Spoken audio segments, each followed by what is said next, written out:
In the wide skies above the land of Ensu, a proud airline called Okiki Air prepared for its journey to the great city of Lagos. The sun had not yet set, but already stories were rising with the wind. Among the travelers boarding the plane was a quiet woman in faded blue scrubs. Her name was Kaya Omego. She walked slowly, shoulders heavy, eyes dim from exhaustion. Her braids were tied back in a loose knot, and her slippers made no sound against the polished floor of the aircraft. Kaya had just worked 3 straight days at the Mbale village clinic, tending to the sick, the weak, and the dying. All she wanted now was to sit down, close her eyes, and breathe. Her seat was in 2B, business class. She had saved for months to buy it. This was her gift to herself, a little peace, a little dignity. But fate had other plans. As Kaya settled into the soft seat near the window, placing her bag beneath her, legs, the steady tapping of heels echoed down the aisle. It was Madame Oluchi, the senior air hostess of the flight. Oluchi was known for her stiff walk, her tighter smile, and her sharp tongue. She wore a crisp, wine-colored uniform, her hair slicked back, her chin always slightly raised, as if the air itself bowed for her. She moved through the cabin like a judge, scanning each passenger with a gaze that sliced through silence. When her eyes landed on Kaya in scrubs, her steps slowed. She frowned. She walked up and stopped beside her, arms folded. "Madam," she said in a tone as cold as morning harmattan, "are you sure this is your seat?" Kaya blinked, confused but calm. "Yes, 2B." Oluchi stretched her hand. Kaya reached into her pocket and passed her boarding slip without hesitation. Oluchi took it but barely looked at it. Her lips tightened. "This is business class," she said slowly, as if Kaya didn't understand the meaning of the words. "I know," Kaya replied, voice steady. Oluchi narrowed her eyes. "Are you traveling alone?" "Yes." A pause. "I think there's been a mistake," Oluchi continued. "This section is for our premium clients. I'll need to move you to the back." Kaya's brow creased, but she remained quiet. Nearby, passengers stirred. A few stole glances. Some quickly looked away. No one said a word. "But I paid for this seat," Kaya whispered, more puzzled than angry. Oluchi gave a little laugh that didn't touch her eyes. "Sometimes things happen. Maybe someone gifted it to you. Or maybe you were upgraded by error. These seats aren't usually given to people in uniforms like yours." Kaya's jaw tensed. Still, she didn't argue. She didn't shout. She had shouted for too many patients who couldn't breathe. She had no voice left for herself. "Please check the system," she asked softly. "I don't need to," Oluchi said, voice sharp now. "I've worked in the sky long enough to know who belongs where. Now come, let me find you another place." Kaya sat still for a moment, letting the moment sink in. Then, quietly, she stood. The judgment in the air weighed on her like wet cloth. Her hands shook as she pulled her bag from under the seat. Oluchi turned and walked ahead, not once looking back. They passed rows of wide seats and wine glasses, past the curtain, past the line where people stop mattering.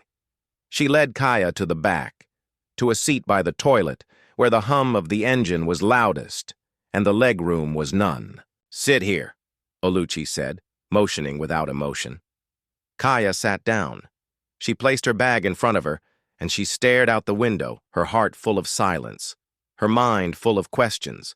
She had done nothing wrong, yet she had been treated like a thief in her own house. She pulled out her small phone. Her fingers moved slowly. "They moved me, said I didn't belong." The reply came quickly. "What? Who moved you?" asked the message. It was from Obina Omego, her elder brother. "The hostess," Kaya typed. "She didn't believe my ticket was real." Another pause. "What's your flight number?" he asked. Kaya checked. the stub and typed it in. Seconds later came Obina's final message. "Don't move, just wait." Kaya placed the phone on her lap. She looked out again. The sky was vast, but the cabin felt small. Her chest rose and fell slowly. Her body ached from working, but her mind? Her mind was wide awake now. In front, Madame Olucci smiled as she offered fruit juice and snacks to men in suits. She didn't even glance back, once. In her mind, the mess had been cleaned, but winds were shifting. The captain's voice came through the speaker, clear as drumbeat in a quiet market. "Madame Olucci, report to the cockpit immediately." The cabin went still. Olucci froze. Passengers lifted their heads. A few looked around. Olucci turned to her fellow hostess Ifunanya and whispered, "Did he say my name?" Ifunanya nodded slowly. "You should go." Olucci swallowed. She smoothed her skirt, then walked toward the front. But something in her steps had changed. Gone was the power in her stride. In its place was the uneasy rhythm of someone who knew. She had stepped on the wrong toe. She reached the cockpit. Inside stood Captain Fola, face like carved stone. Beside him, on the in-flight video screen, was a tall man in native caftan, his eyes like sharpened stones. "Madame Olucci," Captain Fola said flatly, "we have an issue." Olucci tried to smile. "Captain, is something wrong?" The man on the screen spoke. "My name is Chief Obina Omego. I own 52% of Okiki Air. I also happen to be the elder, brother of Dr. Kaya Omego, whom you just removed from her rightful seat." Olucci's heart dropped to her feet. "She was in 2B, Obina continued. "She paid for that seat. She is one of the top health partners funding our rural medical initiative." I didn't know. You didn't check," Obina snapped. "You assumed. You humiliated a respected doctor, a shareholder guest, in front of the entire cabin." Olucci's hands trembled. The captain looked at her. "We've been instructed to correct your mistake, now." Obina leaned forward, voice like cold, Harmattan wind. "Escort her back. Apologize, publicly, or prepare to face the board when you land. And madam," he paused, "if they don't like what they hear, your career ends at the runway." The screen went dark. Olucci stood still, her breath shallow, her pride shattered. And for the first time in years of flying high, she had no wings. Captain Fola said nothing more. He simply pointed toward the curtain that led back to the passengers. His face carved like stone. His voice like the sound of dry leaves breaking beneath a chief's sandals. "Now, Madame Olucci, go and fix what you have broken." The words didn't yell. They didn't shake the room, but they sank deep, like heavy stone falling into a still river. Olucci forced a nod. Her throat was dry. Her heart beat too loudly, in her chest. Her feet, which once stepped proudly across this plain, now felt like they were filled with sand. She turned from the cockpit and stepped back into the aisle. And everything changed. The air felt tight. The light felt too bright. The once crisp uniform that hugged her pride now clung to her like wet cloth. She could hear the blood rushing in her ears. Her hands, usually smooth and steady, were damp, twitching slightly. She had spent years walking this aisle like it was her kingdom, moving like a queen with wings, issuing commands, deciding who was welcome and who was not. But now the silence that greeted her walk was louder than thunder. People looked up, not with awe but curiosity. Some looked quickly away, sensing something was off. Others peeked over the tops of their magazines, watching her with half-hidden eyes. They all knew. Something had shifted. Something big. Her steps, usually sharp, now landed like whispers. Her confidence cracked with each row she passed. She reached the economy section, and there by the window sat Kaya Omego, still and calm, like a river just before the rain. She didn't turn. She didn't flinch. She was waiting. Oluchi paused, just for a moment. She inhaled, then tried to fix her face, lift the corners of her mouth, pretend she still held the power. But her voice betrayed her. It was quieter now, softer, almost human. "Dr. Omego," she said, careful with the title this time. "There's been a misunderstanding." Kaya turned her head slowly. Her eyes met Oluchi's, not with anger, not even with surprise, just clarity, like someone who had seen this moment coming long ago. "A misunderstanding," Kaya repeated. Her tone wasn't harsh, but it cut through the tension like a machete through cassava. Oluchi nodded stiffly. "Yes, I'd like to escort you back to your original seat." Her tongue tasted the bitterness of the words, the admission, the unraveling of everything she had believed about control, about certainty. Kaya didn't rush. She didn't even reach for her bag. She tilted her head gently. "I showed you my ticket," she said. Oluchi's chest tightened. "You saw it, and you still told me to leave." Passengers nearby stirred, shifting in their seats. One man cleared his throat. Another woman lowered her eyes. Oluchi tried to speak. "I may have made an error in judgment," she said, each word heavier than the last. Kaya waited. Then after a pause, she nodded once. She bent down, picked up her bag with slow grace, and stepped into the aisle. Her movement wasn't rushed. It wasn't angry. It was controlled, commanding, and suddenly Kaya wasn't just a passenger anymore. She was the storm. Oluchi turned and began the walk back toward the front. But she did not walk the way she had walked before. Her shoes still tapped, but they no longer led. They followed. And this time, all eyes saw it. From economy to premium, people watched. Some with quiet approval, others with guilt on their faces, guilt for having stayed silent earlier. As they stepped back into business class, the world changed again. The soft hum of overhead lights, the wide leather chairs, the glass cups filled with juice that didn't come in cans, all of it was there. But it now felt smaller. Not because of the place, but because of the truth sitting within it. Kaya stood beside her seat, 2B, and waited. Oluchi stepped aside. "Here you are," she said, voice stiff like dry bread. Kaya sat, slowly, like a queen returning to her rightful throne. She placed her bag down, fastened her belt, adjusted the armrest, then turned, just slightly, to Oluchi, waiting. The moment stretched. Oluchi's fists curled at her sides. Her lips twitched. "I apologize," she said finally, forcing the words through a throat that didn't want to let them pass. "For the misunderstanding." The cabin was quiet.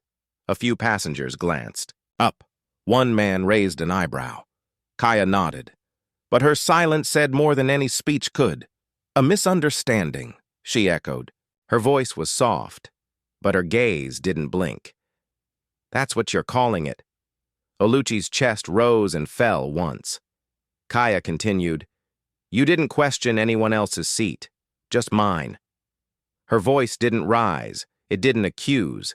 It simply spoke the truth, and the truth didn't need to shout. Oluchi couldn't find an answer. She swallowed. "What exactly," Kaya asked, "was misunderstood?" The air thickened. Even those pretending to sleep couldn't fake it now. The air itself leaned in to hear the answer. Oluchi looked down. "I made a mistake," she whispered.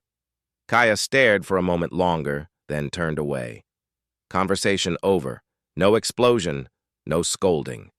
Just a mirror held up, and Oluchi hated what she saw in it. She turned quickly and walked toward the galley. She kept her pace steady, trying to hold what was left of her dignity. But inside her chest, everything was unraveling. She had not just embarrassed herself in front of the passengers. She had done it in front of the wrong person. And now, She didn't know what waited on the other side of this flight. Inside, the galley. She gripped the counter with trembling fingers. Her pulse raced. She needed to breathe.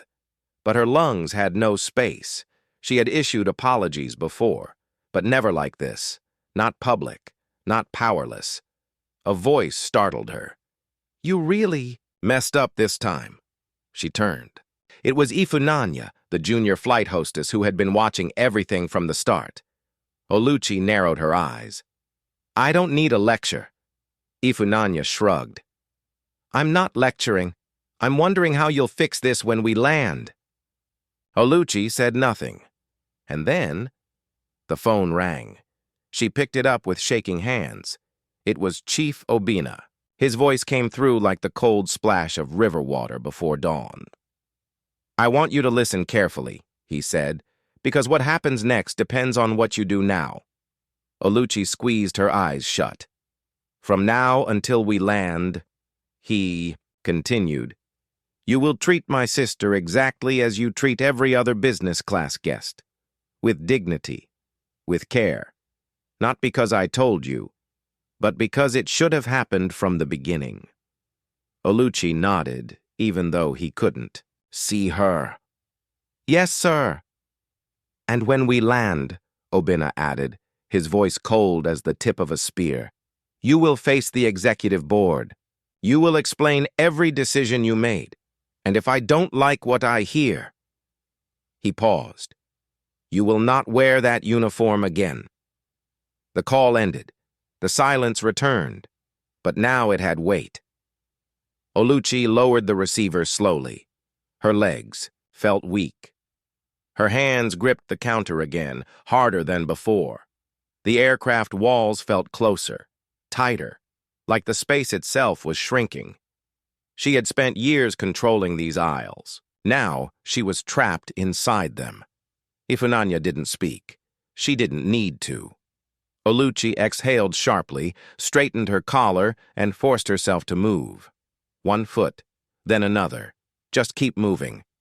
She stepped back into the business class cabin, and she could feel it, the change. Passengers weren't just seeing her, they were measuring her, judging her, weighing her worth in glances and silence. Oluchi gave a professional smile, a poor disguise. She moved toward the service cart. Her fingers trembled as she picked up a bottle of sparkling water. For the first time in her long career, she double-checked the label. Then again, she couldn't afford another mistake. She approached 2B. Kaya sat there, calm, composed, reading a small in-flight magazine. If she was still hurt, it didn't show. She didn't need to act powerful. She simply was. Oluchi swallowed back the knot in her throat and placed the drink, gently on the tray table. "Here's your sparkling water, Dr. Omego," she said. Her voice was too low, too careful. Kaya didn't look up immediately. She turned the page, then slowly lifted her eyes. Her face unreadable, like the face of an elder who had seen too much. Oluchi stood still, struggling to meet her gaze. It felt like trying to look at the sun after being in a dark room. "Can I get you anything else?" Oluchi asked, voice tight, pulled like rope that's about to snap. Kaya took a calm sip of the cold drink before gently placing the cup down on her tray. "You didn't ask me that before," she said. Oluchi blinked, as if the words slapped her softly. "Excuse me?" "When I first sat here," Kaya continued, tilting her head, "you didn't offer me anything. You didn't even greet me like you did the others." Oluchi's throat burned. A wave of heat crept up her neck. She knew this feeling well. It was shame. And Kaya wasn't being cruel. She was being true. I apologize for that," Oluchi murmured, the words falling out like crumbs from a broken loaf. Kaya studied her for a moment longer, her eyes measuring, not attacking. "I'll have a hot tea," she said finally. Oluchi nodded too fast, too eager, as if that tea could wash away what had already been done. She turned quickly and rushed to the galley, her ears still filled with the rustling murmurs of passengers, whispers, glances, silent verdicts. They were still watching, and they knew. Inside the galley, Oluchi prepared the tea with a kind of nervous reverence she hadn't shown for any other task in years. Her hands moved slowly, carefully. She double-checked the water temperature, replaced the tea bag, smoothed the napkin. Every move had to be perfect. When she returned, she placed the cup gently before Kaya, who took it without a word. She didn't say thank you. She didn't nod. She simply turned the page of her in-flight magazine, calm and quiet. And that somehow hurt more. Oluchi lingered for a heartbeat longer, unsure of what she was hoping for. An ending? Forgiveness? A sign? She got nothing. Kaya didn't look. Up again. So Oluchi turned and walked away, her stomach twisted with each step. The rest of the flight lay ahead like a long stretch of dry road with no shade. She moved back to the galley, gripping the edge of the service table like a branch in floodwater. Her hands trembled. 10 years.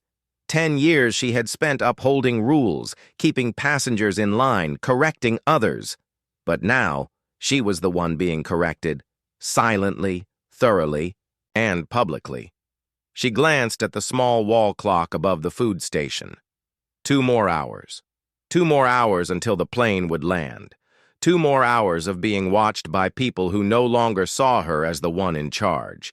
2 more hours until her life, her career, her name would face judgment. She squeezed her eyes shut, trying to breathe, but the breath wouldn't come. Not fully. This wasn't supposed to happen. She had faced angry travelers before. She had handled late flights, broken seats, crying children, and politicians who didn't like being told no. But nothing felt like this. She looked around, then straightened up and forced herself to move. Just keep going, she thought. Keep moving. She began checking meal orders, refilling the drink cart, rearranging cups. But the tension in the cabin was thick, like harmattan dust before a thunderstorm. Then, the phone rang. The sharp buzz cut through her chest. She already knew. It wouldn't be good. She picked it up with slow fingers. "This is Oluchi," she said, trying to keep her voice firm. A calm, deep voice replied, "Miss Oluchi, this is Mr. James Okoro, Senior Operations Manager. We need to talk." Her heart dropped. Not a junior supervisor. Not a regular complaint handler. Senior Operations. This was high. "Yes, sir," she whispered, her voice suddenly small. "I've been briefed," he said, each word weighted like iron. "When the plane lands, you will be escorted off the aircraft." Her breath caught. What? "You will report directly to an executive hearing to discuss your conduct. Do you understand?" The words sank like a stone into her stomach. This wasn't just a warning. This was the edge of the cliff. She swallowed hard. "Yes. I understand." There was a pause. Then came the final blow. "One more thing," Mr. Okoro said, his tone turning icy. "You will answer directly to Chief Obina Omego." The line went dead. Oluchi lowered the receiver slowly. Her hand trembled so hard she almost dropped it. Outside, the plane hummed gently. Passengers laughed softly. Crew members moved between aisles. But inside her mind, everything had gone. Still, she could hear only one thing. The sound of her career slipping through her fingers. She had believed she was untouchable. And now, she was about to learn how wrong she had been. She stood frozen, her thoughts spinning, her future darkening, escorted off the plane, executive hearing, answering to the very man whose sister she had dismissed like a mistake. The words played again and again, echoing like a cursed chorus. For the first time in her life, Oluchi had no power, no escape, no way to fix it. Her legs felt weak. She turned and placed both palms on the cold metal counter, trying to calm her racing thoughts. But it didn't work. Her mind was a whirlwind of fear, guilt, and shame. And worst of all, she had done this to herself. She had seen Kaya's scrubs, her tired eyes, her quiet face, and she had judged. Without checking, without asking, she had decided Kaya didn't belong, based on nothing but appearance. And now she had to answer for it.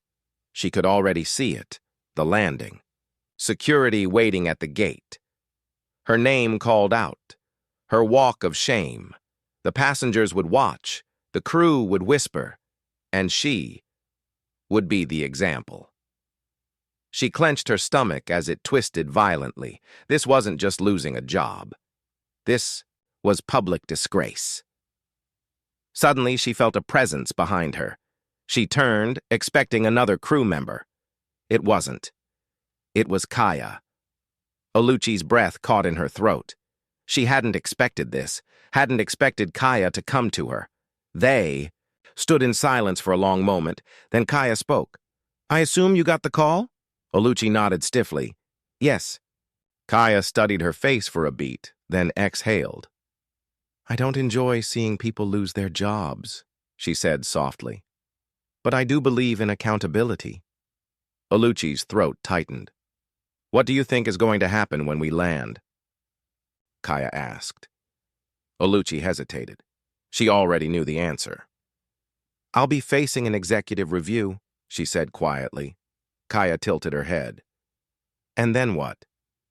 Oluchi's voice cracked. I don't know." Kaya let the silence linger like slow rain.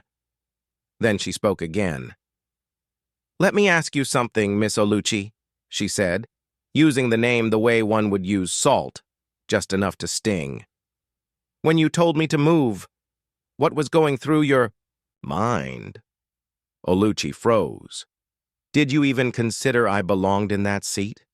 Or did you just decide?" The words hit harder than anything the board could say.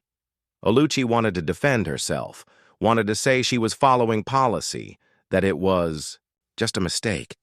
But she couldn't, because Kaya already knew.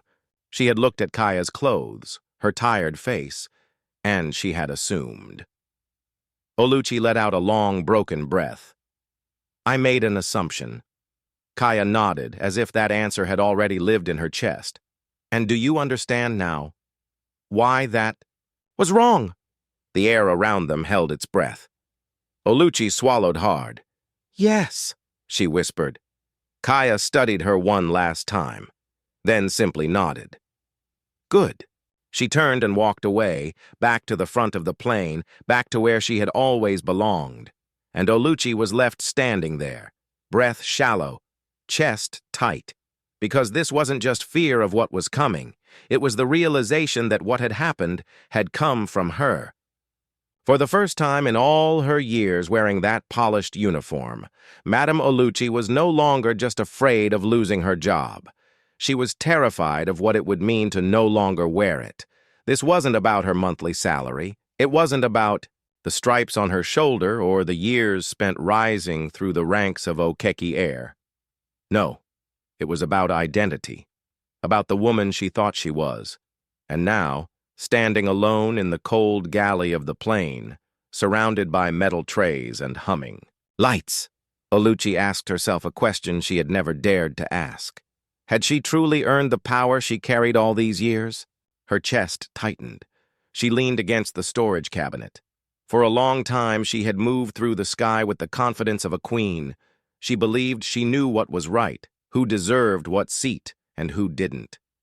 Passengers trusted her. Crew respected her.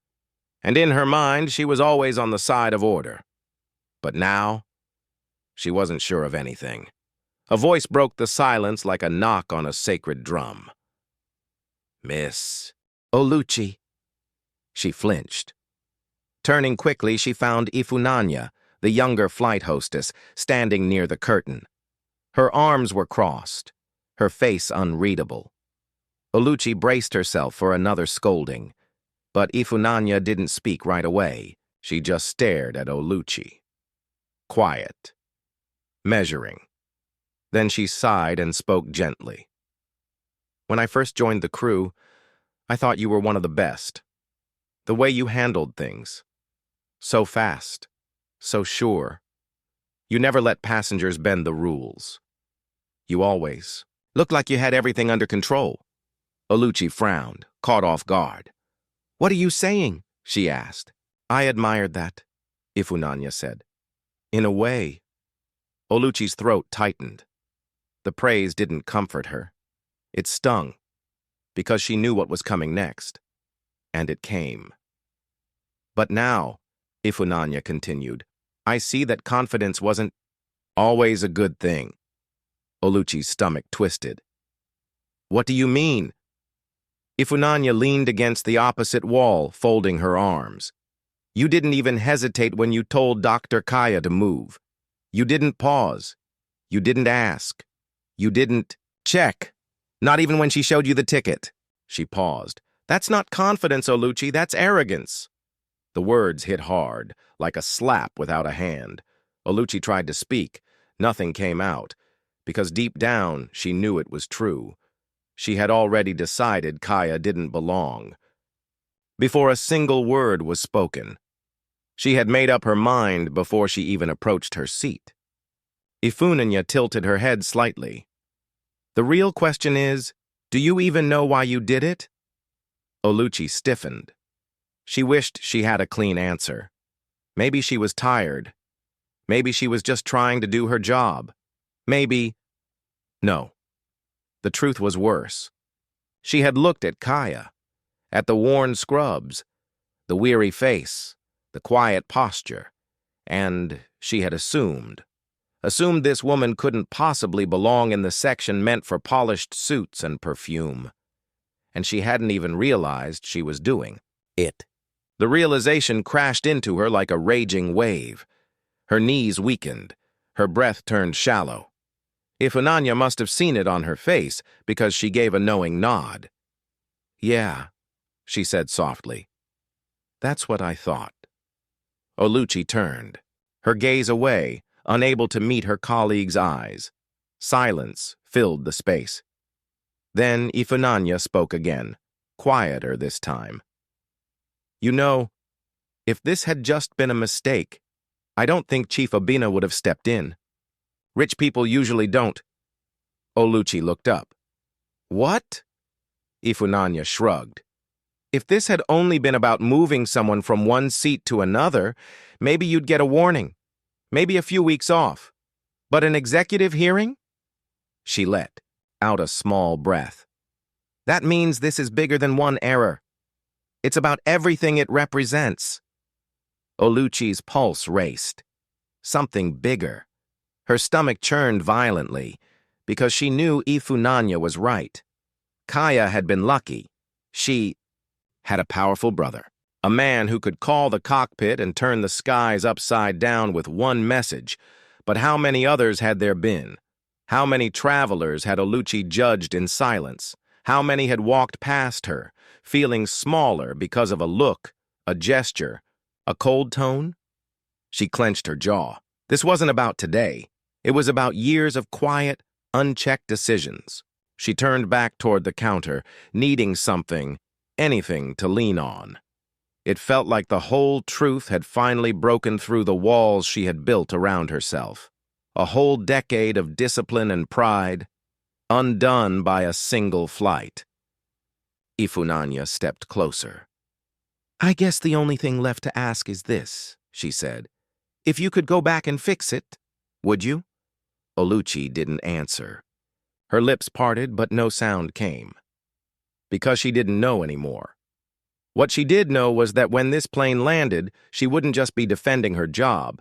She would be trying to figure out who she really was, and who she wanted to become from here. And for the first time in a long, long time, she wasn't sure she liked who she had been. Time crawled. The engines hummed.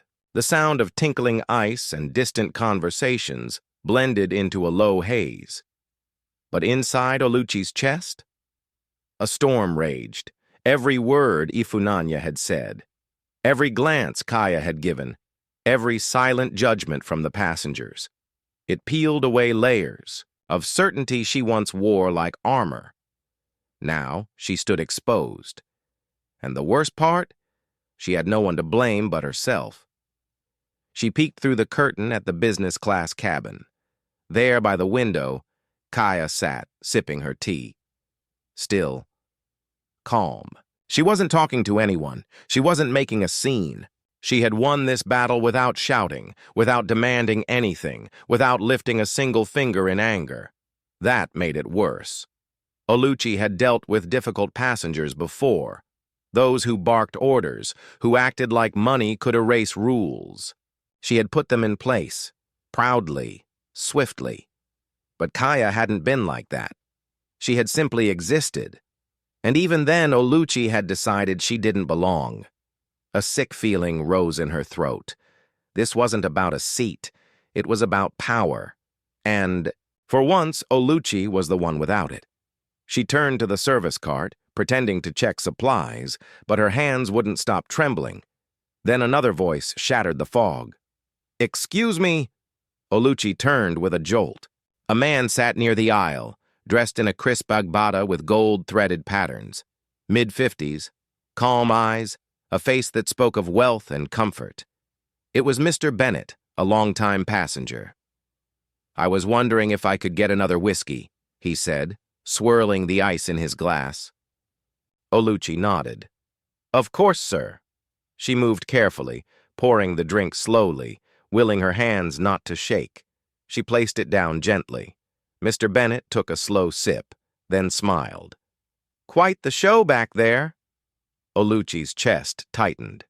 He wasn't talking about the drink. She forced a smile, though her lips barely moved. "I'm sorry, sir." Mr. Bennett leaned back, regarding her with mild curiosity. "That ordeal with the doctor," he said.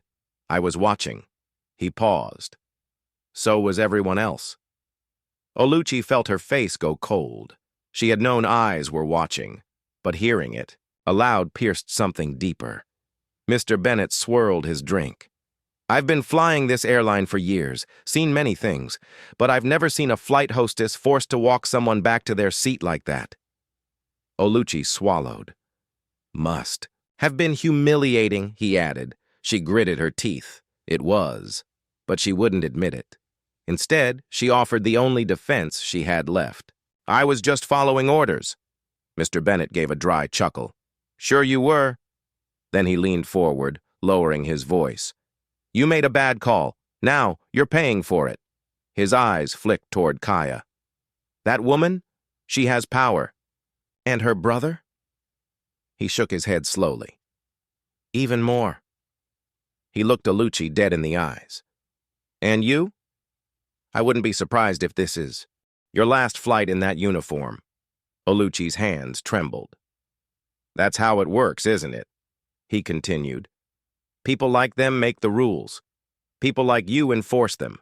And when it all goes wrong," he smirked, "someone has to take the fall."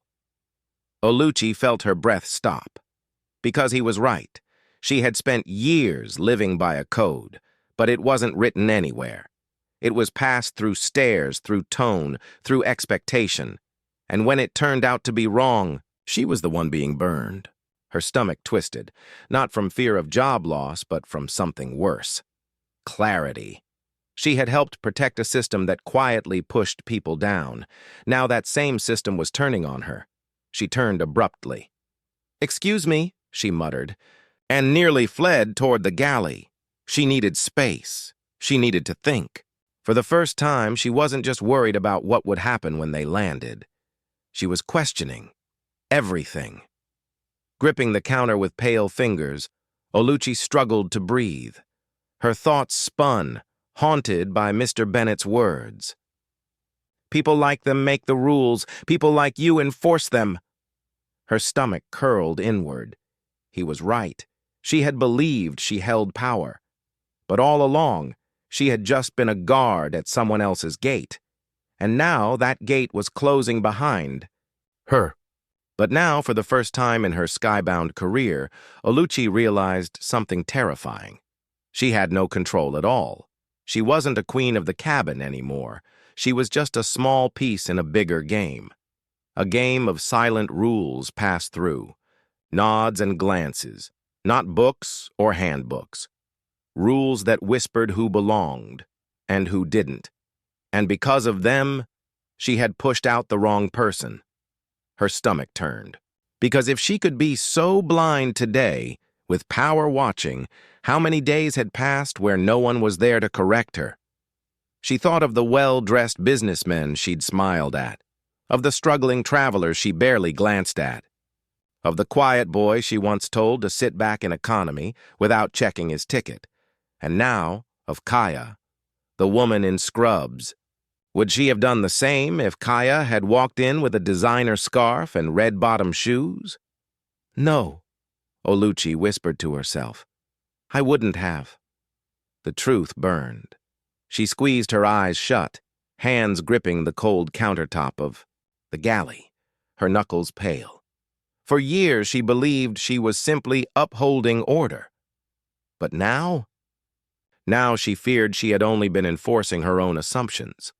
Her breath came quick and shallow. She felt stripped, every layer of excuse and certainty torn away, leaving her exposed in the quiet hum of the plane. She had always told herself she was firm but fair. But if that were true, why did her hands tremble now? Why was she afraid to look anyone in the eye? She wasn't just facing a mistake. She was facing herself. The in-flight phone buzzed. Her heart stopped. She didn't want to pick it up. She didn't want to hear it. Not again. But her hand moved. Her fingers, still trembling, lifted the receiver. "This is Oluchi," she said softly. A calm, even voice replied. "This is Captain Udo." Oluchi straightened.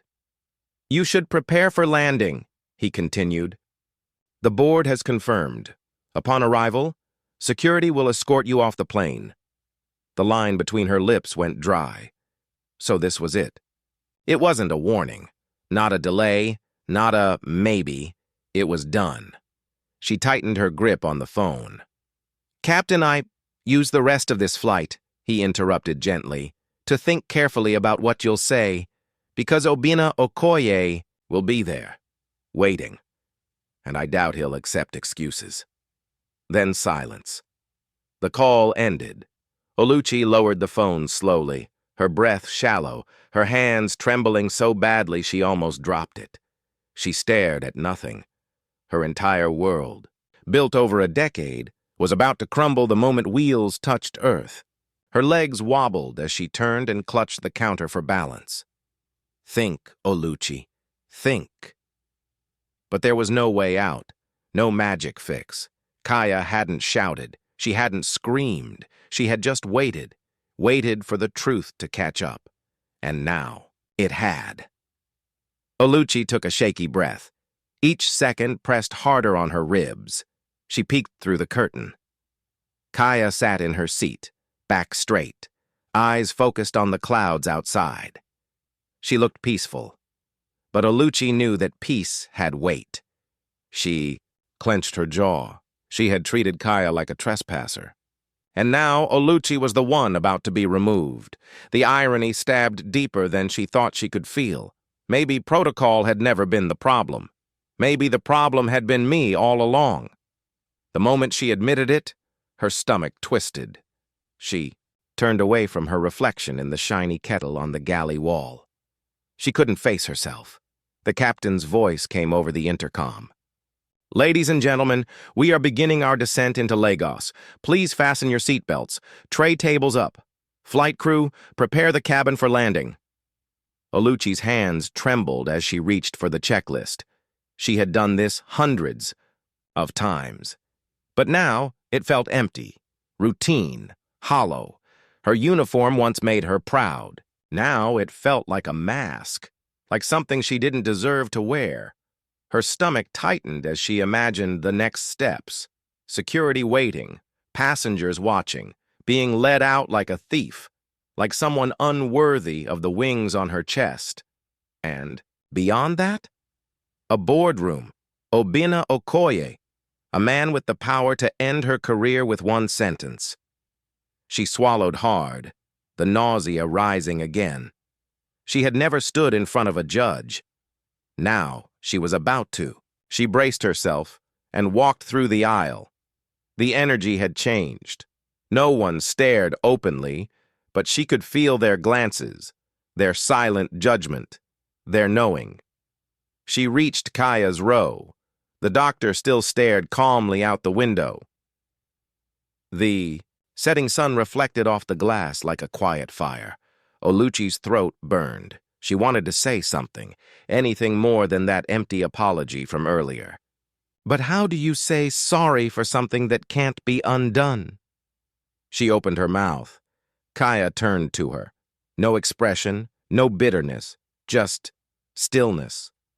Oluchi froze. Because in Kaya's eyes, she saw the truth. This wasn't about a seat. It had never been. This was about something Kaya had faced her whole life. Being questioned, being judged, being told she didn't belong.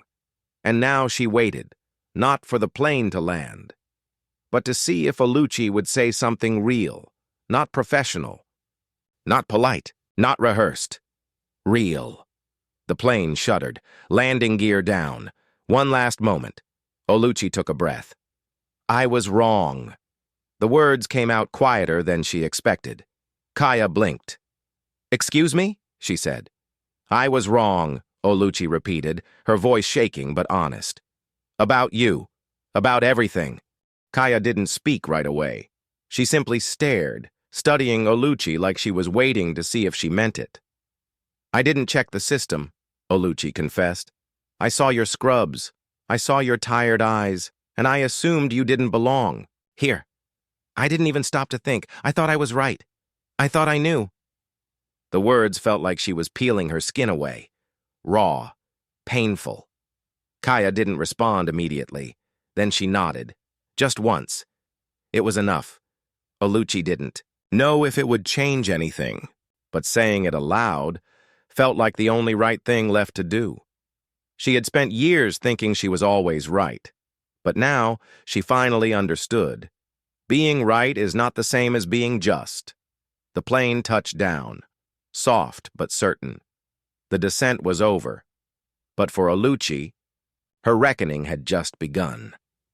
The plane rolled to the gate, engines humming lower, people stretched, buckled open bags, chatted softly. For them, the journey was ending. For Oluchi, it was beginning. Her hands trembled as she returned to the galley. She had walked this aisle 1,000 times, smiling, thanking, dismissing.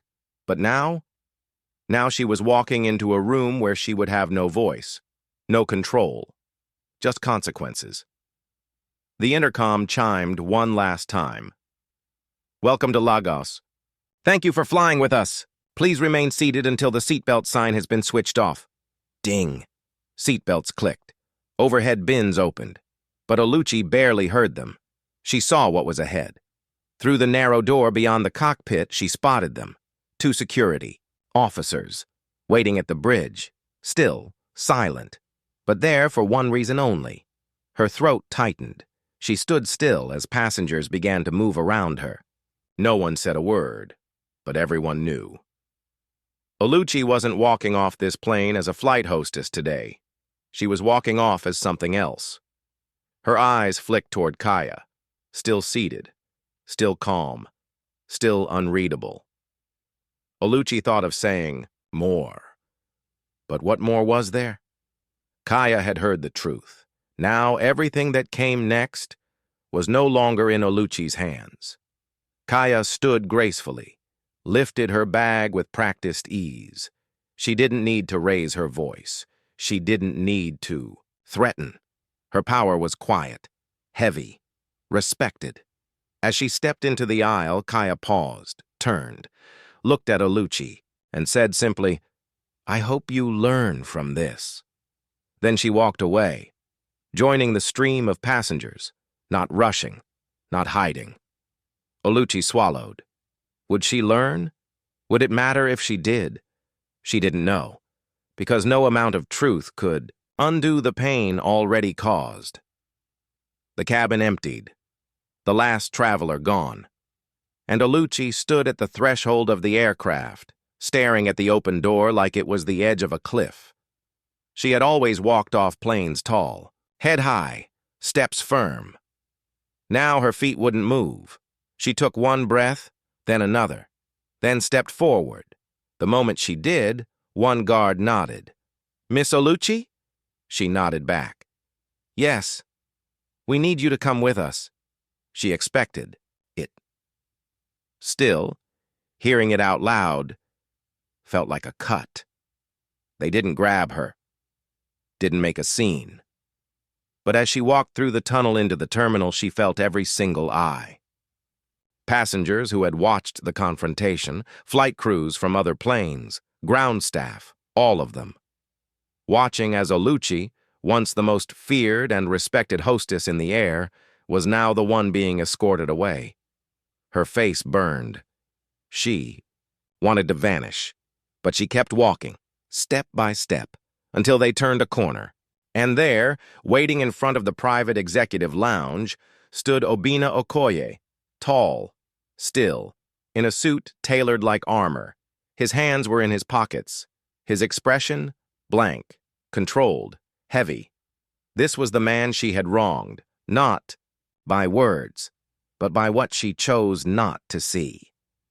She stopped a few feet away, her whole body shaking. She wanted to shrink, but she didn't. Because somehow, deep inside, she knew this wasn't just about her job anymore. This was about everything she had allowed herself to become.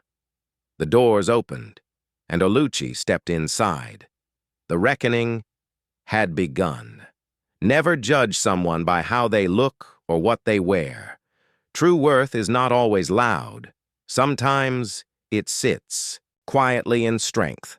Power doesn't need a title. Respect must be earned, not assumed. If this story touched your heart, click the like button, drop a comment, and subscribe to our channel for more powerful African tales that speak to the soul.